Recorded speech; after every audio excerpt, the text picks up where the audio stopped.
Hello and welcome to the February 8th, 2025 release meta tier list for Rampant Reborn. We will be starting from the bottom of tiers and just be heading our way up, slowly but surely. Let's get right into it. For starters, Dark Mage. Terrible character. This guy, if you remove him from the roster, nothing will change from the game. He is not a good character. Very little amount of strengths. And just very poor matchups. There's honestly not much to say here. It's more so just a matchup fish for people who don't know how to fight against it, and it's nothing more than that. Now, starting off B tier, Vampire. As you get to higher and higher levels of play, Vampire is just very easy to beat. All of his moves are either just countered by being smarter about what you're clicking move-wise, or you just press the block button and half their game plan is completely out the window. Whenever they S4, you can pretty much just out-prioritize every single move they throw out, because they just don't really have any options. I will be releasing a how to counter Vampire guide for anyone interested in trying to figure out how to beat him soon, so please stay tuned for that.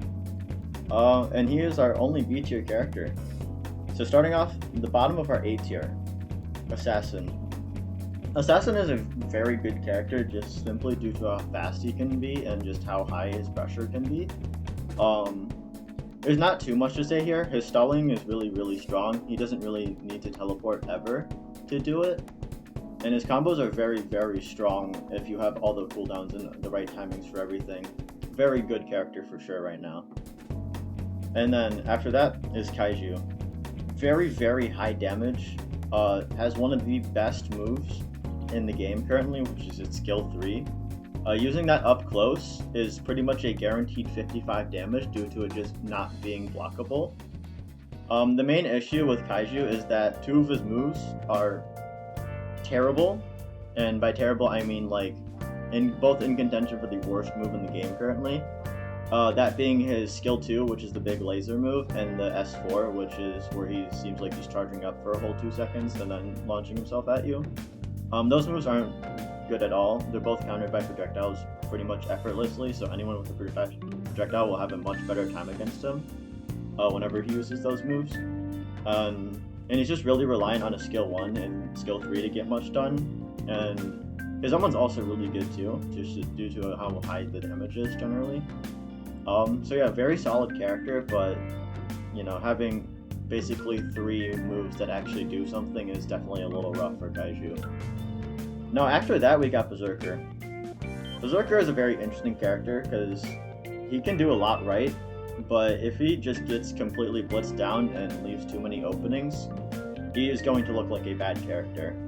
Berserker generally is an abuser of block stack, and for those who did not pay attention to the tutorial, that is blocking while using M1 at the same time. Very good, by the way. You guys should definitely practice this for any viewers watching. And as I was saying, Berserker, very strong character. His damage is abnormally high compared to most of the cast, and his awakening state has the highest DPS in the game by a long shot. I mean, 30 damage per M1 on any character is going to be very good. And just all of his moves of being significantly stronger and faster out to cast is definitely a huge buff. The main problem with his awakening state though is that he is left at below 135 health, which is a kill threshold for just about every character except the bottom 2 characters. But overall, still very solid character, has good matchups. Not much to really say.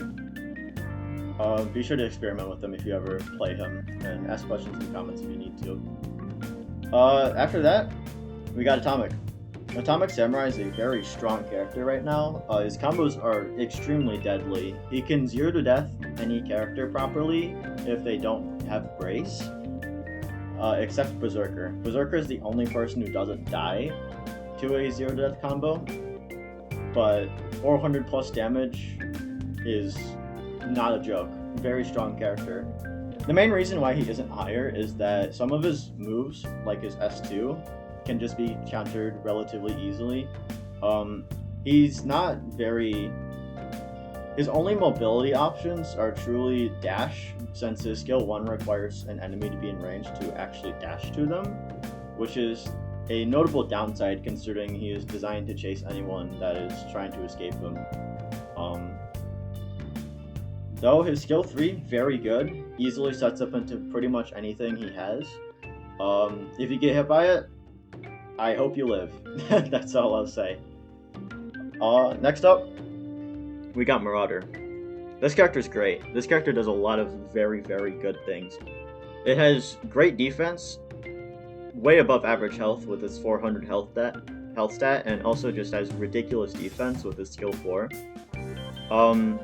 Pretty much, he just has a get out of jail free card every 12 seconds, which is really strong, or he can prevent you from preventing their skill 2 by using his anti-stun move, which is very, very good. He doesn't really struggle anywhere, is the nice part. It's just sometimes he can get blitzed and lose any speed battles if he can't control the pace, because his moves are relatively slower compared to a lot of other characters. His skill 3 being super fast definitely helps a lot and alleviate the weaknesses, but the skill 1 and skill 2 startup are definitely very, very notable. Overall though, this character is very, very strong with block stacking.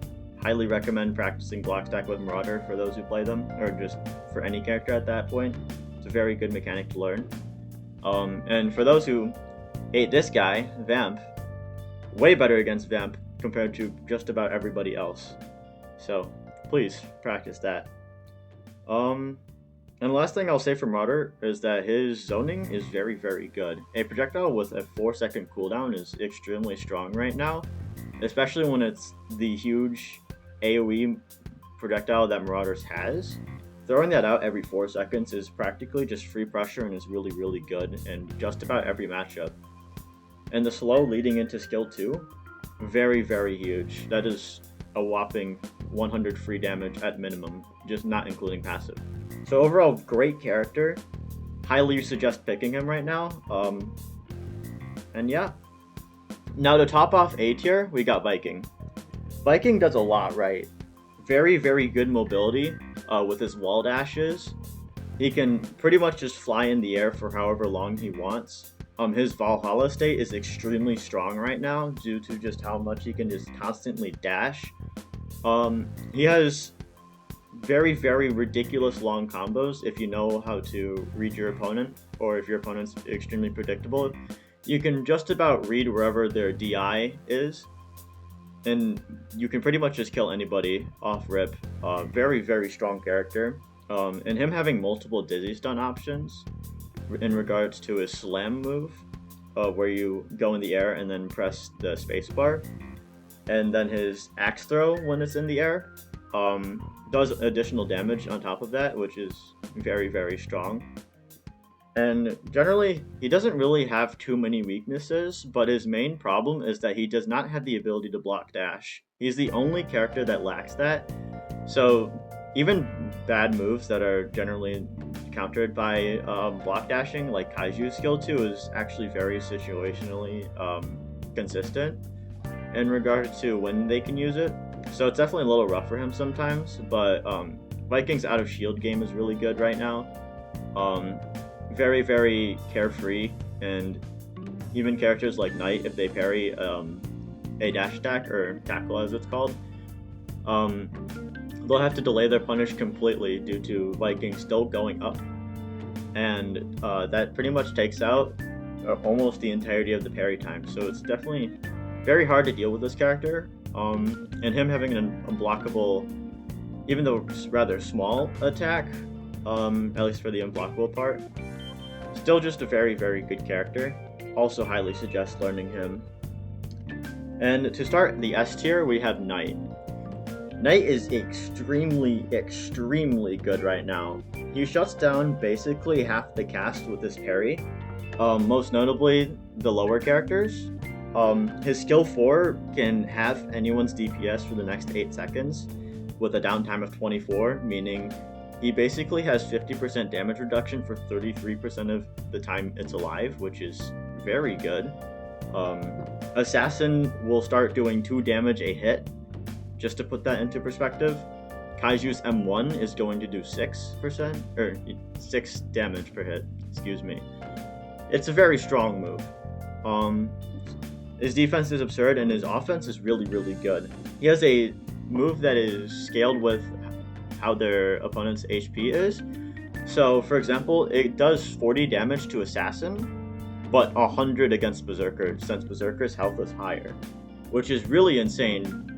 A consistent 5-shot move against a character, and it's just a super consistent move to land since you have multiple ways to land it. Just very good character. And the most notable move, setting aside parry, is a skill 1. The skill 1 gives him a lot of mobility that he generally lacks. It doesn't really have a downtime at all. Its cooldown is 3 seconds after the speed boost fades away, or if you recast it, then it starts going on cooldown. With S1, he can either go on the offensive a lot better. 45 damage is definitely no joke for a 3-second cooldown move that also is able to help chase. Or on the contrary, he can help stall. Due to how high his regeneration is, Knight Stall is a very, very real thing. He has higher regen than just about everybody in the game except Fighter and Berserker. So just backing off with him and stalling until full HP is a completely viable strategy, and it's also extremely consistent due to how hard it is to catch. If you play Knight, keep going. You will get him eventually, and you'll pretty easily reach Adamantite once you fully figure out the character. Very strong character so far. And to top off the tier list, we have Fighter.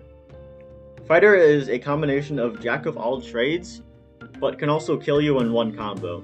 Similarly to Atomic, if you don't have Brace, it has a 450 plus damage combo, which is actually even better than Atomic's full combo. His defense on top of that is also very strong, and he has one of the best, if not the best, projectile in the game currently, which is his white S2, the little fireball. Very high damage, rewards a lot of healing, and you can pressure anybody to stop healing passively due to it triggering out of combat, which is really, really huge. So he just has so much going for him. If you ever get the Dizzy Stun with that skill 3 into skill 1, Fighter Black just comes in and just completely obliterates them if they don't have Brace. Very good character. His flaws is that sometimes, well, he's very hard to play by a long shot. If you said any of these characters were hard, Fighter is 3 times harder. He's super hard to be consistent with, but the reward for mastering him and learning him has been proven and is very, very valuable. I would highly suggest learning Fighter if you either just like playing harder characters, or you just, want to play meta and learn the meta. Completely up to you, but Fighter is extremely good right now. Very easy to pressure shield as well, which is very, very important. So yeah, that's the basic tier list. I kind of didn't go in depth whatsoever at all. I just kind of gave general, I guess, things to just mention about them that came to mind immediately. But right now, this is pretty much an objective high/top level tier list.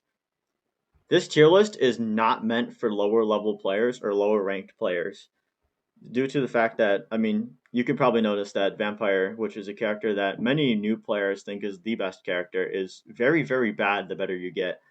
So just to put that into perspective, this is a tier list meant for genuinely notable and good players. Thank you for watching, and I'll see you in the next one.